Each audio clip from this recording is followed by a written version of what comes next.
What is going on, guys? Welcome back to another video. Today we have a G35 coupe. We're going to do a competition clutch on here and a lightweight flywheel. So let's dive into it.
Toasted. See all the heat spots on here.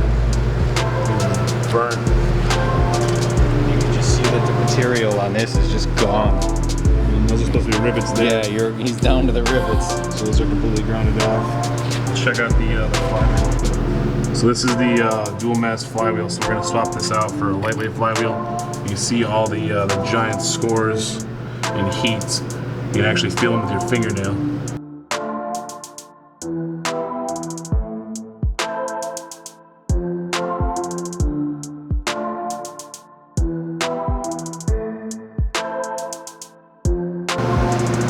So this project is going to be continued. This is the pivot ball here. It's broken off inside the transmission. So you can see it there. Got to do that. And these are stamped steel. A cast iron one will be a lot better than this. This is probably bent. These typically bend. So there's an upgraded version through Z1 Motorsports we're going to throw in here. And then replace this front cover. And then give me a pivot ball and everything. So thanks again for watching, guys. See you guys on the next one. Peace.